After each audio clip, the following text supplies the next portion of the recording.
Como mencioné, vamos a tener ahora dos comentaristas. Vamos a comenzar con Eugenio Tironi. Eugenio, fundador y trabaja en Tironi Asociados y es muy conocido por su labor como experto en temas de comunicación, pero Eugenio también tiene una larga trayectoria en análisis social y análisis precisamente de comprender este Chile, su modernización y las clases sociales y las formas de estratificación.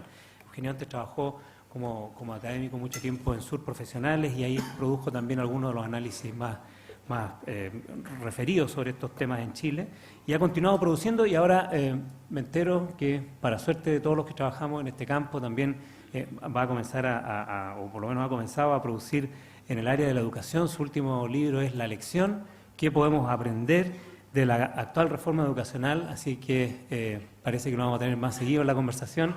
Muchas gracias, Eugenio, por venir y comentar nuestro trabajo. Bueno, muchas gracias por la invitación.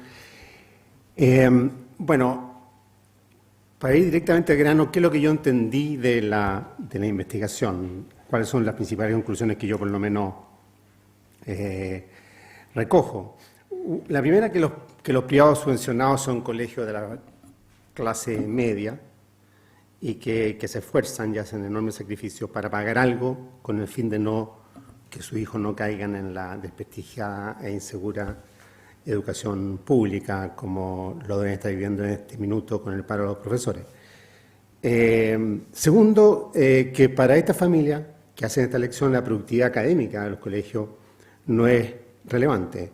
Y no es relevante por una cosa muy interesante que plantea el trabajo, porque no tienen la aspiración, por realismo, de acceder a la élite universitaria,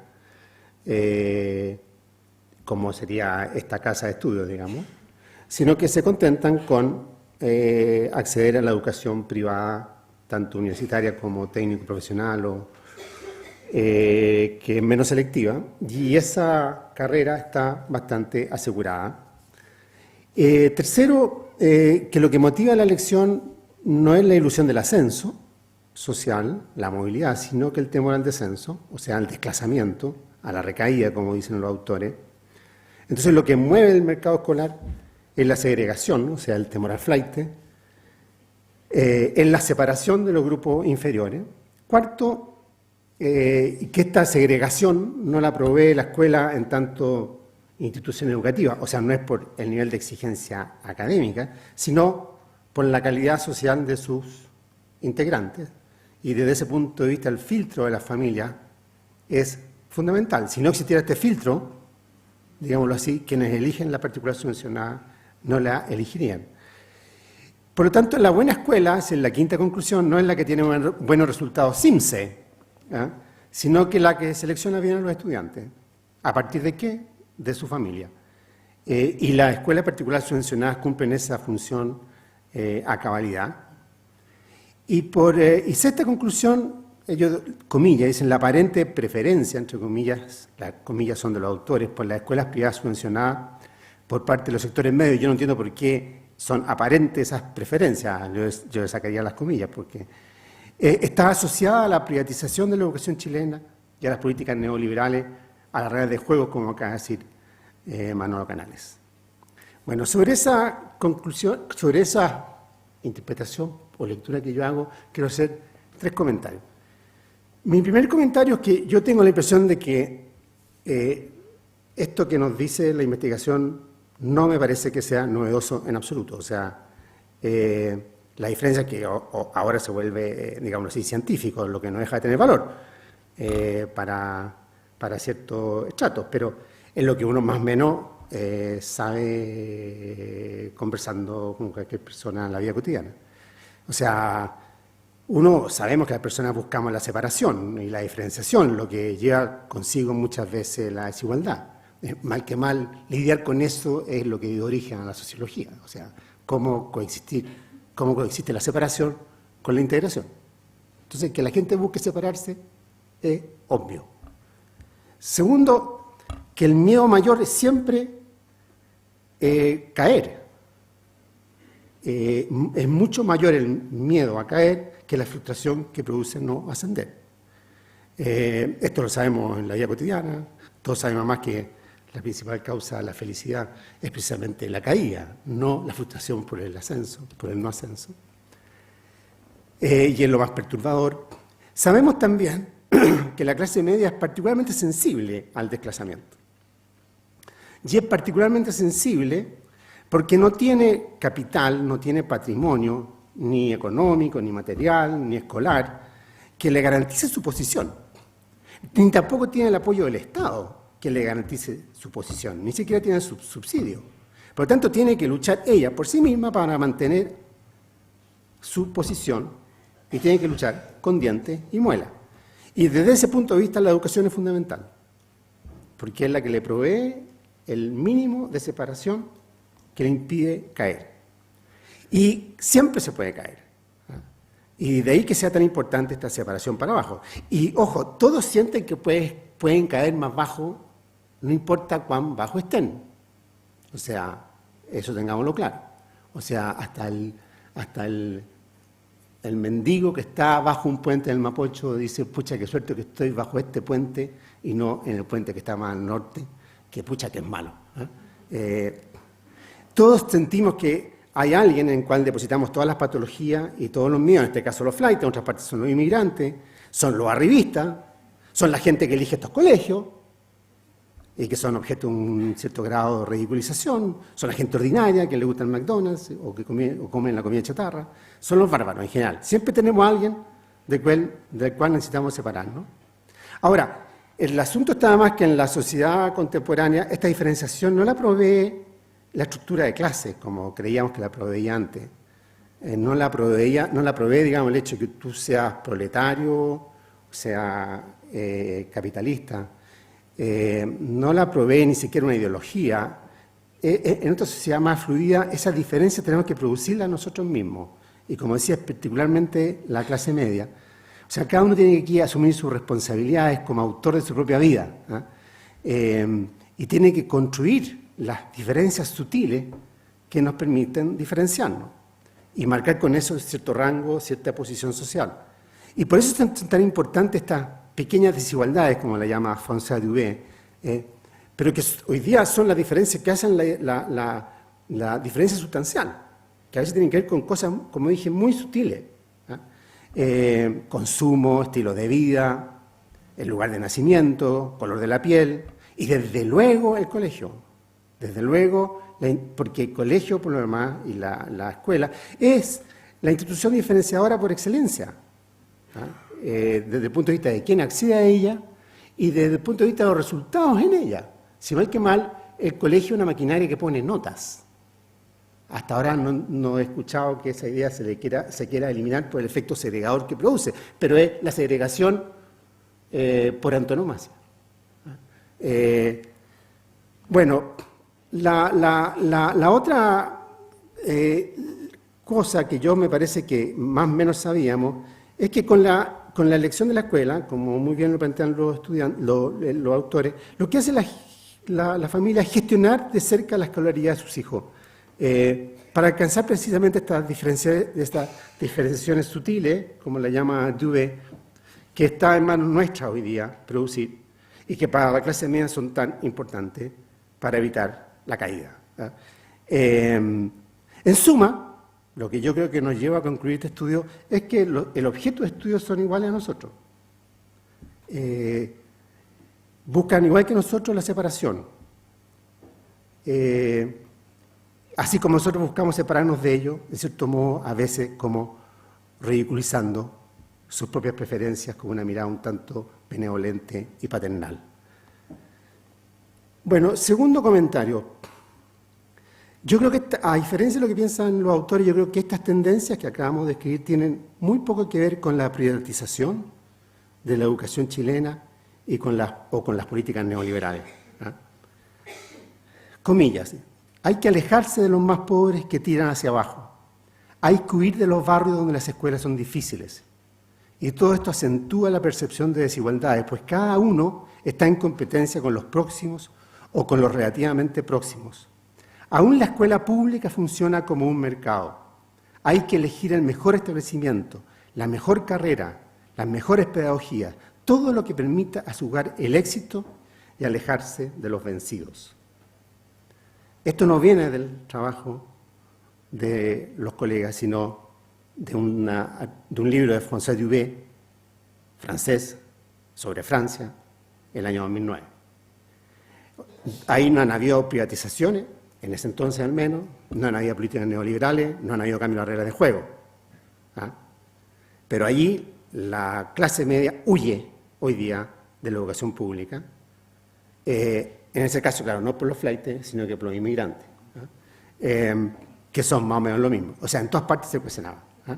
Entonces, yo diría que la causa de estas tendencias que los autores describen, yo creo que hay que buscarla en otro lugar. Es muy simple imputárselo a las políticas neoliberales, ¿ah?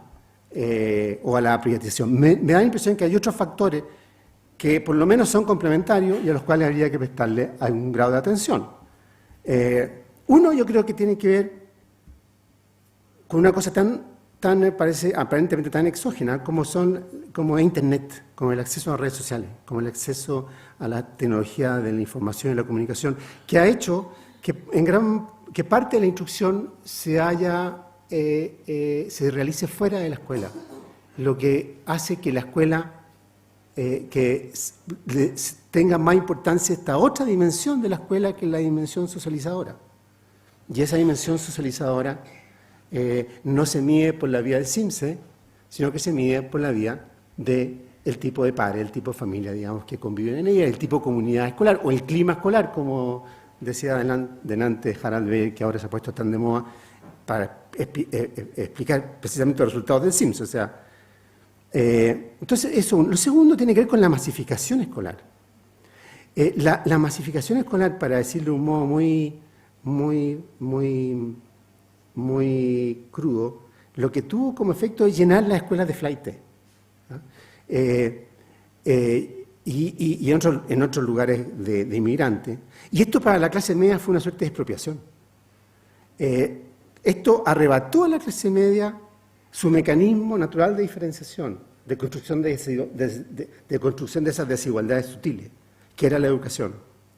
Entonces la clase media ha tenido que reconstruir con sus propios medios ese mecanismo. ¿Cómo? Fragmentando el sistema educacional a través de los procedimientos que señala este estudio. El copago, en el sentido, le vino de perilla, porque le permitió establecer esa barrera. Y creo que esto lo van a seguir haciendo. Hagan lo que hagan los expertos de políticas públicas, hagan lo que hagan, se dicten las leyes que se dictan, lo van a seguir haciendo.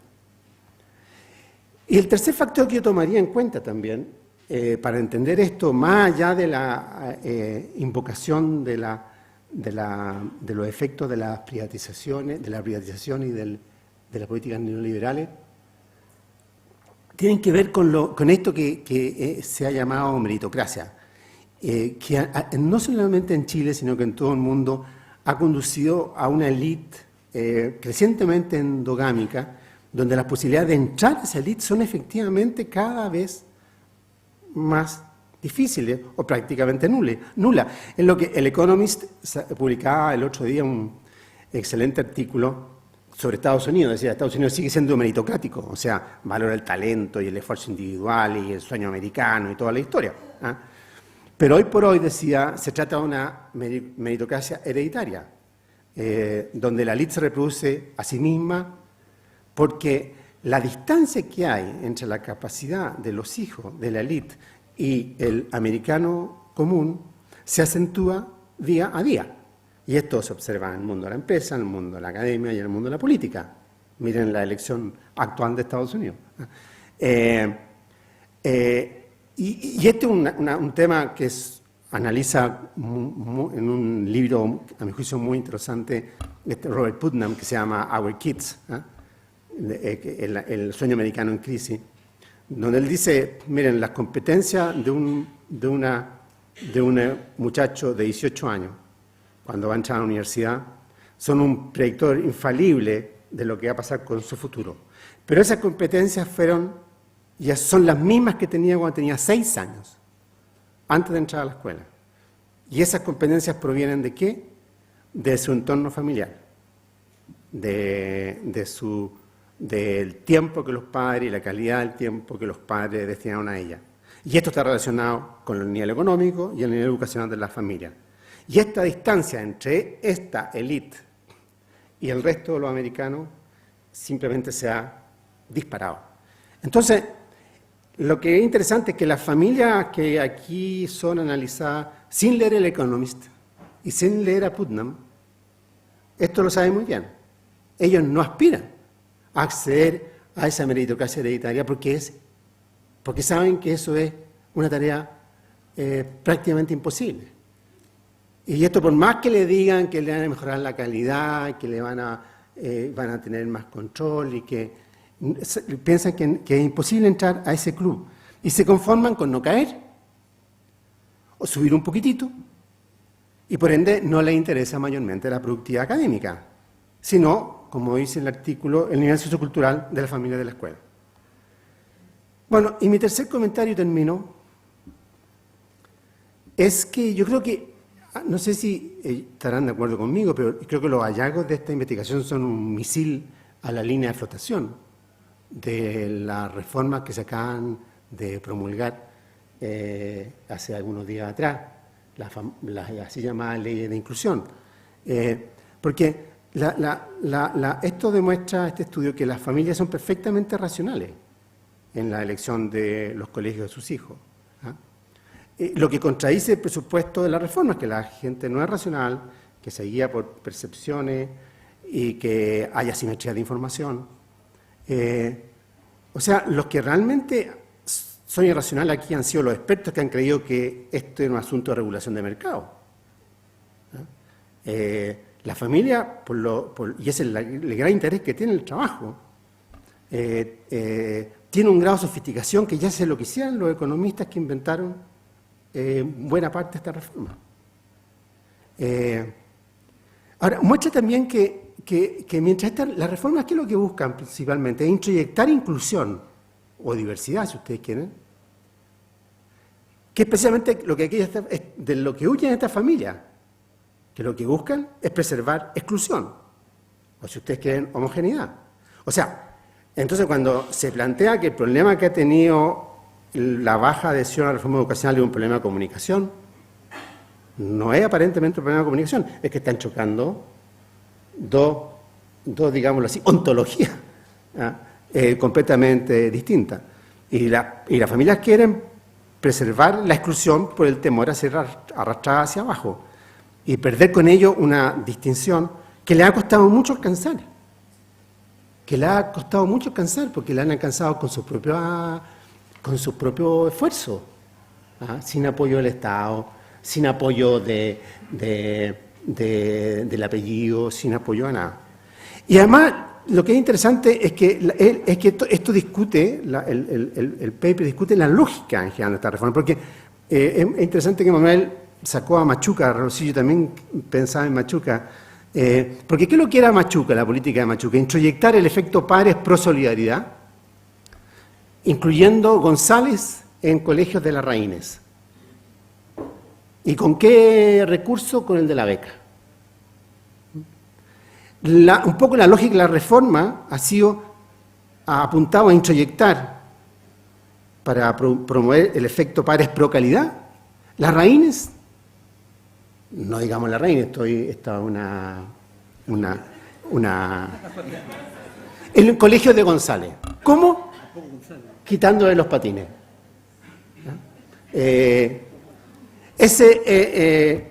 Quitando los patines a los Larraínez, ¿no es cierto? Pero si ustedes ven, pasamos de Machuca a Larraín, pero la lógica es la misma. Que consiste fundamentalmente en someter a los alumnos a experimentos a los que no estamos dispuestos a someternos nosotros mismos. O sea, me refiero a los adultos y mucho menos a los expertos o los académicos, que somos los primeros en buscar la separación y la diferenciación. O sea, trabajamos en eso. Entonces, bueno, la ley ya se aprobó. Ahora, y el paper dice muy bien que que dice la profundidad sociocultural de los fenómenos involucrados, aunque en un lenguaje un poco más sofisticado que el mío, sugiere que una agenda de políticas educacionales orientada a revertir esta tendencia, o sea, la reforma educacional que se acaba de aprobar, la ley de inclusión, enfrentará enormes dificultades institucionales y resistencia social. Yo no puedo estar más de acuerdo con esa aseveración. Ahora, ¿cómo se van a materializar estas resistencias sociales? Yo no creo que vaya a ser mediante protestas callejeras, ni nada por el estilo, sino que como lo hace la clase media, y como lo hacemos todos, mediante chiquiñuela, mediante trampa. ¿Ah? Lo mismo como se hizo con el copago. O sea, en este sentido la creatividad yo presumo que es infinita, ¿ah? Porque no hay ninguna ley, ninguna política pública que pueda bloquear esta pulsión tan humana y que todos compartimos a la separación. Gracias.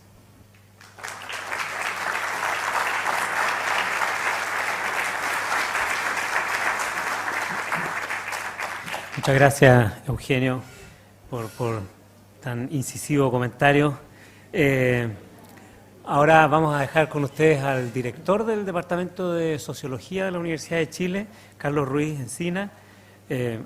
Aclaro Encina, porque tenemos en la Universidad de Chile también otro notable, Carlos Ruiz, de Filosofía, que es Snyder, que también trabaja temas de educación. En verdad, Carlos no trabaja tanto temas de educación, sino que, como hemos estado comentando, como necesitamos mirar un poco de más lejos y tratar de comprender estos fenómenos a partir de los temas de la estratificación social y las clases sociales.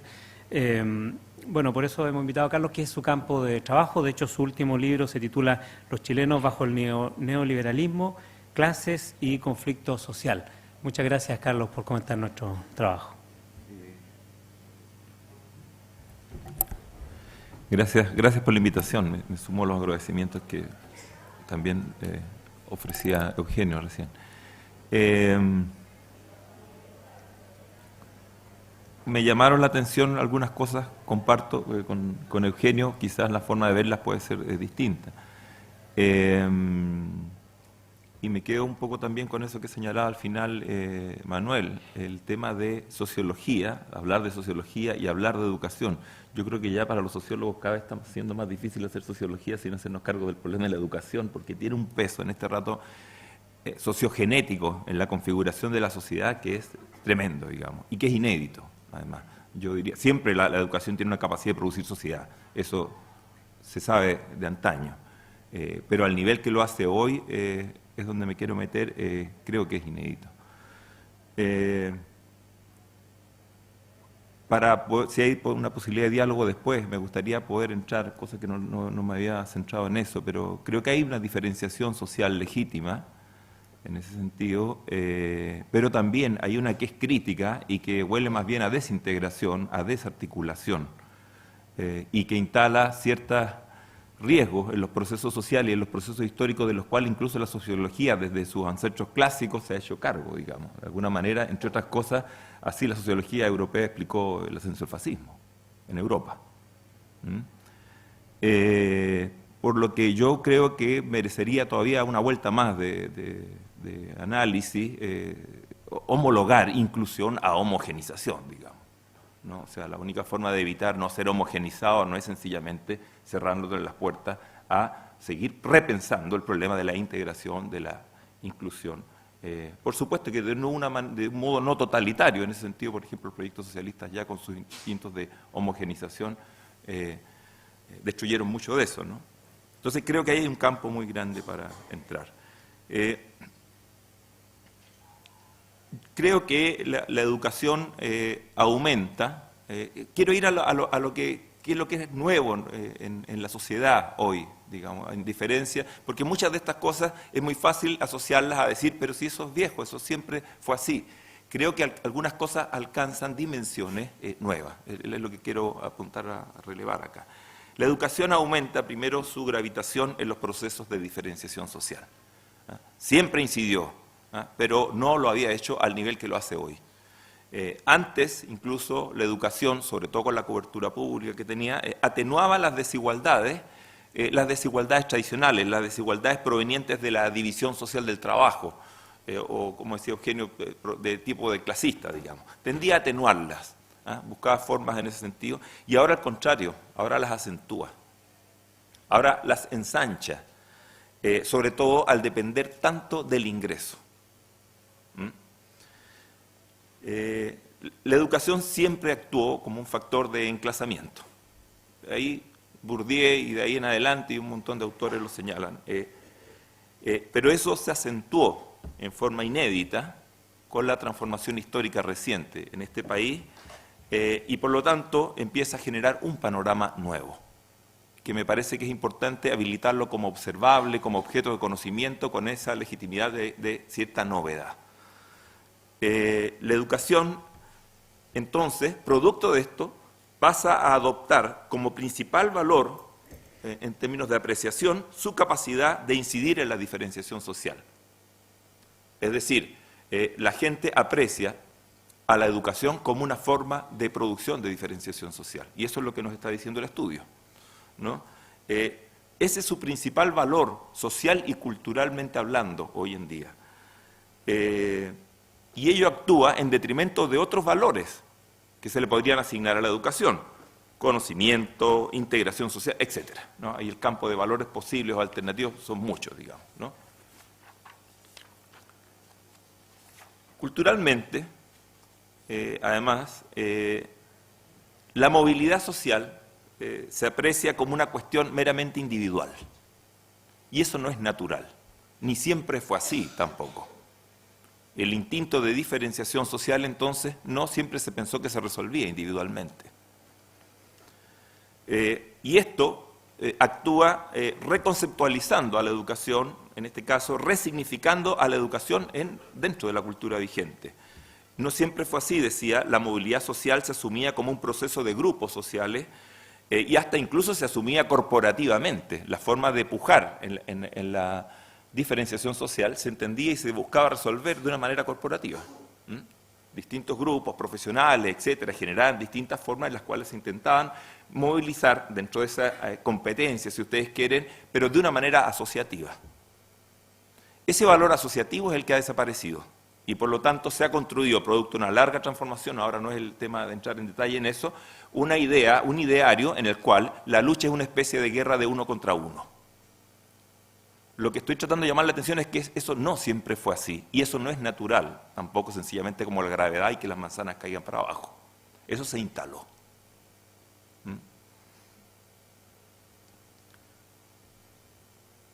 Y así también, entonces, la movilidad, no es casual, se estudia también en la sociología. Hoy la sociología estudia mayormente, no toda, pero la mayoría de los estudios de movilidad son estudios de movilidad individual, no son estudios de movilidad grupal.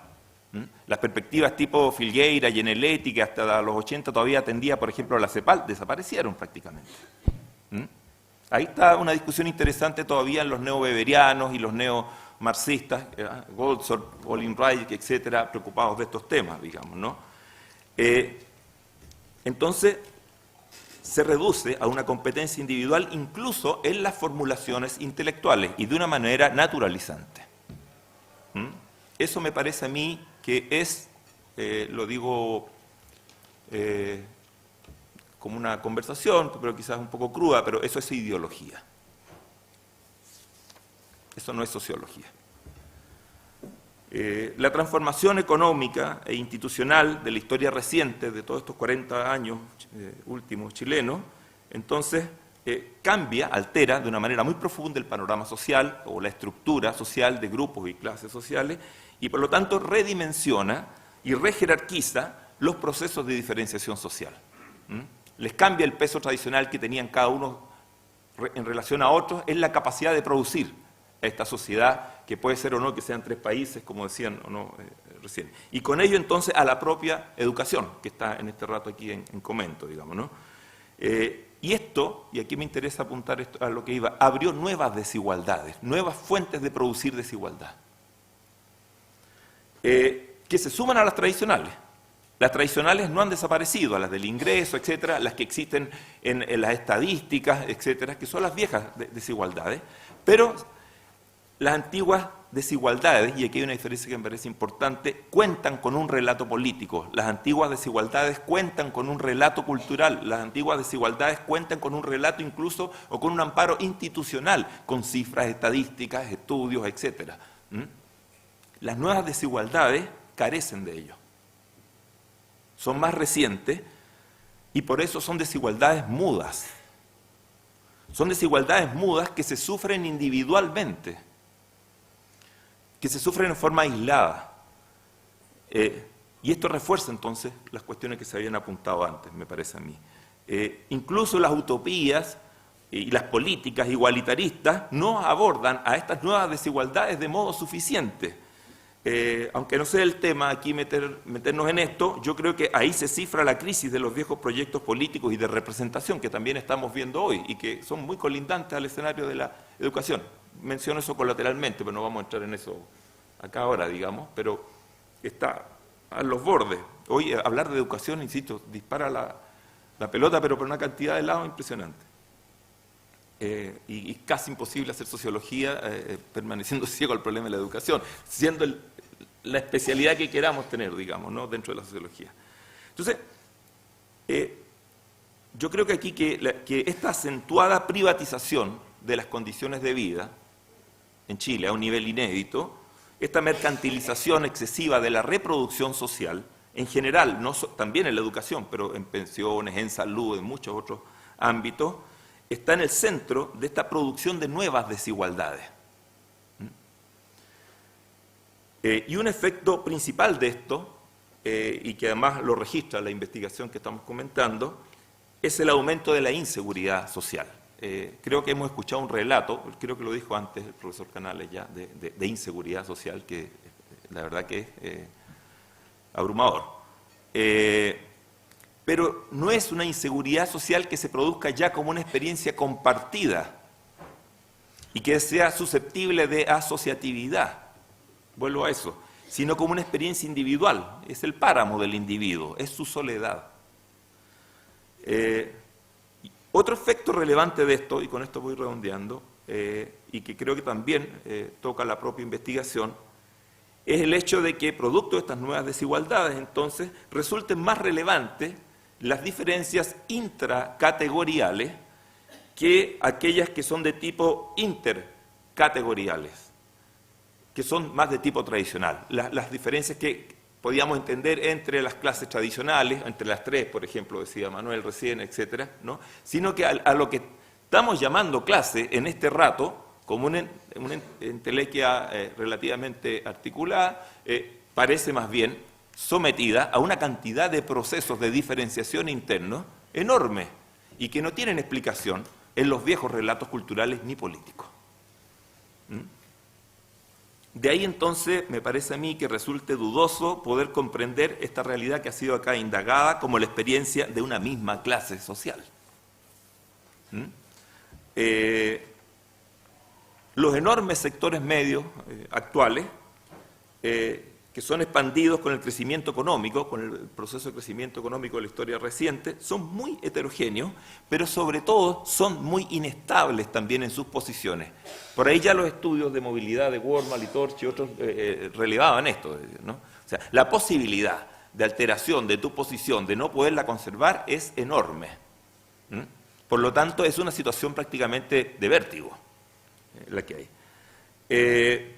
Y yo, paréntesis aquí, creo que el problema de las nuevas clases medias, la literatura sociológica de fin del siglo XX y la vuelta de siglo, es otro tema, me parece a mí. Está discutiendo otro tipo de temas, la discusión de las clases de servicio, etcétera, es una temática distinta a esto que podríamos estar acá enfocando. Después, si hay tiempo, se puede comentar eso, pero aquí lo que me parece es que, dada esa heterogeneidad, dada esa volatilidad de las posiciones sociales en este sector de la sociedad, no en otros, las posiciones arriba y abajo son mucho más estables en la sociedad chilena, mucho más estables. Cuesta mucho más entrar, ya en el caso de arriba, o salir en el caso de abajo. Pero aquí, insisto, aquí hay un vértigo muy fuerte y en ese sentido la compulsión por la diferenciación social que ha sido aquí registrada en la investigación no debiera entonces extrañarnos, ¿no? aquí se ha registrado entonces, me parece a mí, un rasgo fundamental, central de la sociedad chilena actual. Mucho más allá, que va mucho más allá de la educación. Es un componente central de la cultura vigente, que es tan diferente a la cultura tradicional chilena, por lo menos del siglo XX, en ese sentido. Y entonces, en esta transformación reciente, podemos llamarla transformación neoliberal o como queramos, en estos últimos 40 años, entonces la educación se ha convertido en un ámbito en el que se resumen muchos de los rasgos de la nueva sociedad chilena y también de sus nuevos problemas. Y con ello entonces, para los sociólogos en este caso, deviene en un observable fundamental para comprender la actualidad general y no solo el problema intrínseco de la educación. Esto no solo lo han advertido los investigadores, no solo los que están acá, sino que amplias mayorías de la sociedad, que han puesto desde la educación, desde el ángulo de la educación, han puesto en tela de juicio entonces un modelo general de sociedad vigente. Muchas gracias.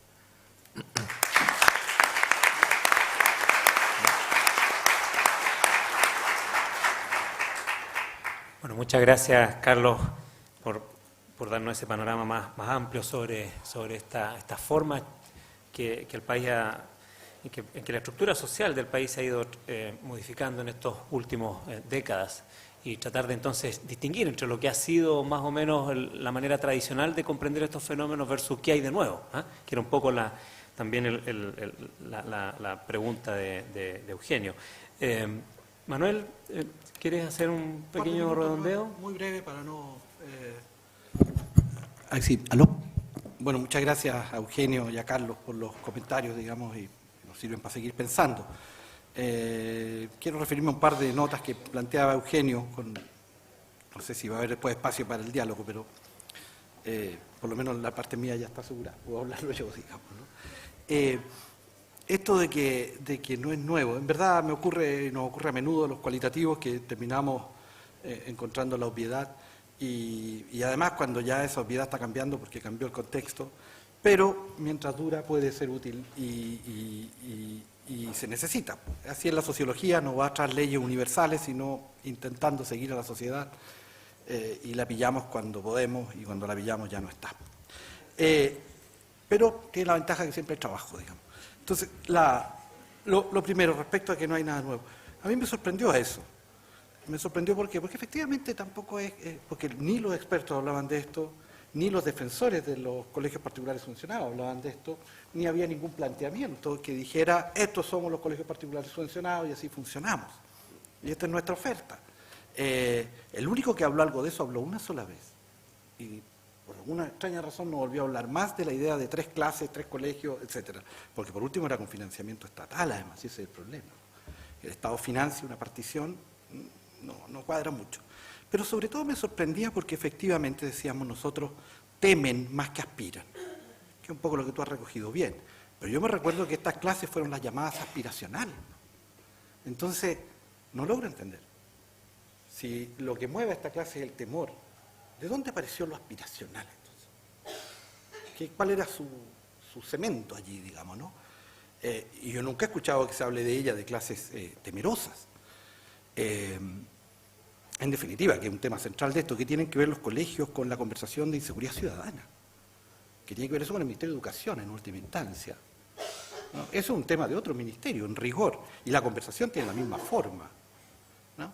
Entonces, ahí hay una pregunta que a mí me pareció que se cuadró el miedo al otro que detectábamos en el equipo que dirigía Norbert Lechner en el año 98, esta vez como miedo al otro propio, ¿no?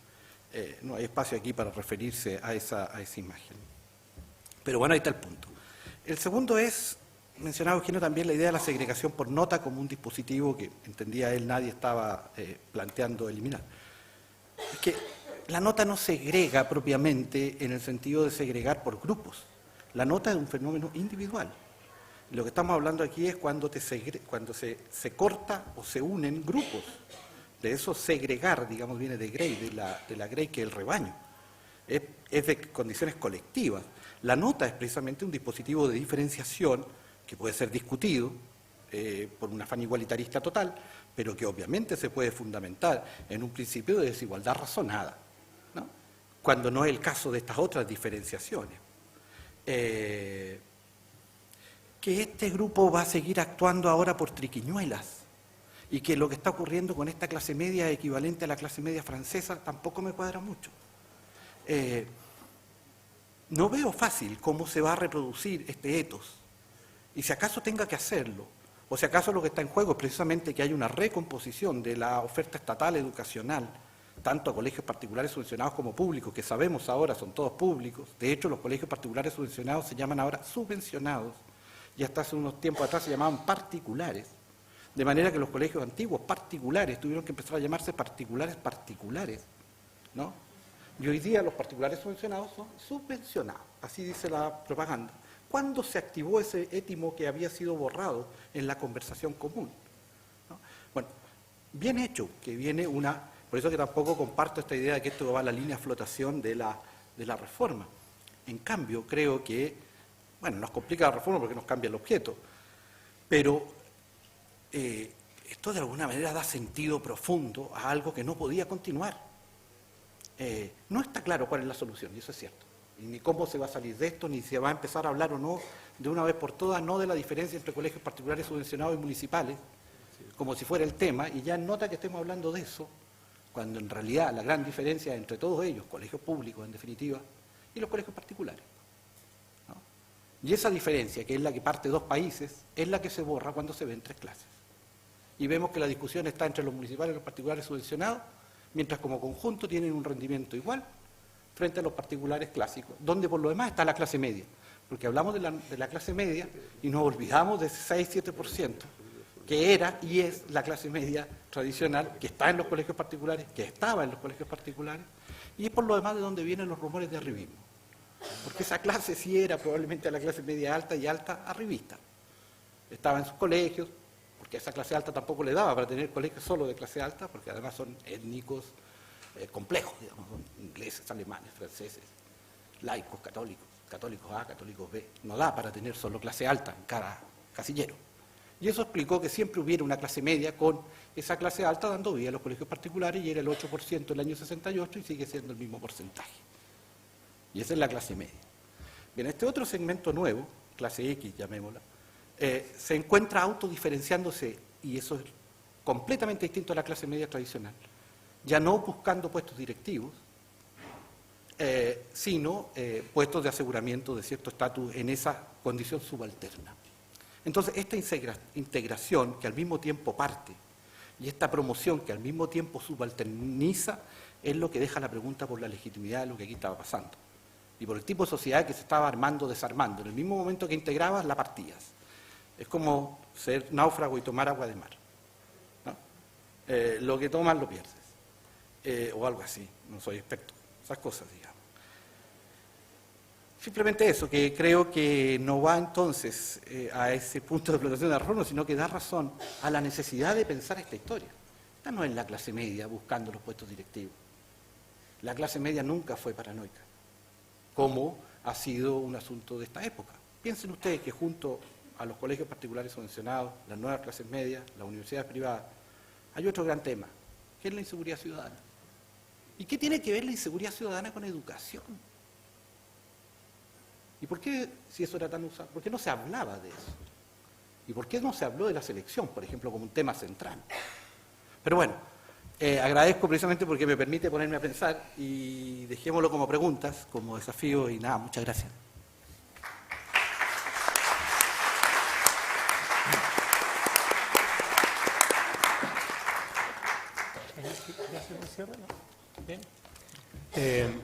Bueno, yo quisiera hacer solo un pequeño comentario, antes nos quedan dos minutos. Efectivamente creo que tanto los comentarios de Harald como de Eugenio nos obligan a extremar todavía más el análisis de nuestra investigación. Creo que el contexto que nos proveyó Isaac al comienzo del seminario es muy importante no perderlo, ¿eh? la pregunta por la especificidad del caso chileno es, aparte de, siempre es bueno hacer estudios y decir, bueno, encontramos más o menos lo que encontraron los ingleses allá y los holandeses acá, eso como que reafirma a la gente y siente como que no está haciendo cosas tan locas. Pero en realidad la pregunta que más nos interesa es saber qué es lo específico de acá, o no hay nada específico, ¿eh? Es lo mismo de siempre, el mismo modo tradicional de procesar la desigualdad en los sistemas escolares, o hay algo diferente, y si hay algo diferente, ¿cómo lo comprendemos? Yo creo que ese es el desafío de esta comunidad de investigadores que tenemos que proveer a la sociedad, a los tomadores de decisión que acá han quedado no muy bien parados, elementos más profundos para comprender eso. ¿Es realmente lo mismo o hay alguna transformación importante? Si uno compara al menos con el modo institucional, como Isaac lo explicó, de los sistemas tradicionales, que incluían al chileno hasta antes de la reforma de la dictadura, el propósito central de la manera de organizar esos sistemas era tratar de contener la desigualdad que de la sociedad y de las familias se les trataba de colar por todos lados, pero se le colaba, ¿eh? Y ahí tuvimos sociología y mucha para mostrar cómo se le colaba la desigualdad, pero toda la institucionalidad era ver cómo controlar esa desigualdad y cómo tratar entonces de hacer un pequeño espacio meritocrático y ojalá de justicia dentro de la sociedad, porque estaban los niños y sus oportunidades de vida en juego. Entonces, el modelo de mercado, y por eso creo que es irrelevante sí usar esas categorías para el caso chileno, el modelo de mercado lo que trata de hacer es decir, esta pelea es una pelea absurda, está dando contra la pared. En lugar de tratar de contener la presión de la sociedad por meter la desigualdad en la educación, hay que usar esa fuerza como los que navegan en los veleros, hay que aprender a manejar esa fuerza y que te lleve donde tú quieres que te lleve. Entonces, ¿cómo se maneja esa fuerza con un sistema de mercado? Haciendo que haya competencia entre las instituciones y máxima libertad de elección entre las familias y tratar de esperar entonces que las familias se comporten como agentes racionales que presionan al mercado, en este caso las escuelas, por proveer la mejor educación. Entonces, es un cambio importante en la manera de pensar la relación. Antes era contenerla, lo hacía defectuosamente, estamos claros, aunque los indicadores de desigualdad educativa no nos ponen a Chile muy bien. En el mundo hay diversidad, hay sistemas más igualitarios que otros, o sea, que logran hacer eso mejor que otros. Pero ahora úsalo a favor. Promueve que las familias interfieran lo más posible en la manera en que el sistema escolar se organiza, de manera que eso va a producir la calidad y tal vez no perdamos mucho en equidad, que eso era la manera en que Isaac lo puso. Entonces, la pregunta cuando uno observa el caso chileno es, desatadas las fuerzas del mercado que toman, por supuesto, elementos tradicionales, elección de escuela en Chile siempre ha habido y alguna importancia de escuelas privadas también, incluso con apoyo del Estado, pero ahora desatadas ya, no intentando contenerlas, ¿qué producen? Y el esfuerzo de investigación acá ha sido tratar de comprender primero qué dinámicas son las que se desatan cuando eso se desata y hacia dónde nos estarían llevando. Los optimistas creen que podemos con algunos incentivos y correctores de mercado llegar al puerto que queremos de la mejor educación y de la mayor justicia educativa. Los autores del estudio creo que discrepamos muchas cosas, pero probablemente compartamos una, que es que no nos está llevando hacia la justicia educativa este modelo y eventualmente tampoco nos está llevando hacia la calidad educativa como los otros estudios de los economistas y sociólogos muestran. Entonces, por eso vale la pena hacerse la pregunta. Pero efectivamente, hay que distinguir bien entre el modo tradicional, el modo actual y saber si es que con unas leyes por aquí y unos incentivos por allá y unas reglas y unas loterías vamos a lograr hacer del sistema escolar más justo y de mejor calidad. Nosotros tenemos dudas de eso, tenemos dudas de eso y pensamos que quizá hay que pensar el sistema escolar de otra manera, que tal como iniciamos esta mañana y nos dijo nuestra vicerrectora Rosa Debes, erradique este lenguaje del cliente y del mercado de nuestras conversaciones y empecemos a hablar, como dijo Manuel, de educación. Así que muchas gracias, Carlos, muchas gracias, Eugenio, muchas gracias, Harald, y les vuelvo a dar las gracias también a Rosa y a Isaac por habernos ayudado a enmarcar mejor nuestra discusión